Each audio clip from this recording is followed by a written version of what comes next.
আসসালামু আলাইকুম ফ্রেন্ডস, কেমন আছেন সবাই? আশা করি ভালো আছেন। আজকে আমরা হাফ ডাবল ক্রোশেট বানানো করা শিখবো। এর জন্য আমরা প্রথমে চেইন করব। তো চেইন করা আপনারা জানেন কিভাবে করতে হয়, আমি আমার পূর্বের ভিডিওগুলোতে দেখিয়ে দিয়েছি। আপনারা চাইলে সেগুলো দেখে নিতে পারেন। এর জন্য আমরা প্রথমে একটা লুপ আমাদের হুকের মধ্যে আটকে নিয়ে তারপর আবার একটা চেন থেকে আমরা প্রথমে বের করে নিচ্ছি। এরপর ৩টা লুপ একসঙ্গে আমরা জুড়ে দেব।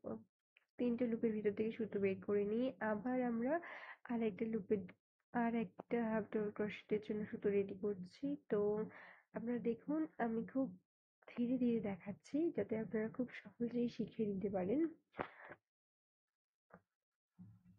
দেখুন, এই যে প্রতিটা লুপে কিন্তু ৩টে করে হুকের মধ্যে যতবার আপনারা ক্রোশেট রেডি করবেন ততবার কিন্তু আপনাদের হুকের মধ্যে ৩টি করে সুতো থাকবে, মানে ৩টে লুপ থাকবে।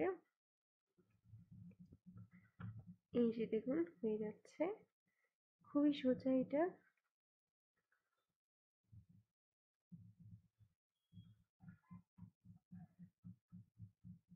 আপনাদের যদি অসুবিধা হয় তাহলে আপনারা প্রথমে পুরো ভিডিওটা একবার দেখবেন, তারপর আবার দেখা হয়ে গেলে তারপরে আবার একবার চালু করে আপনারা পুরো ভিডিওটা পজ করে করে শিখে নিতে পারবেন। Thank you.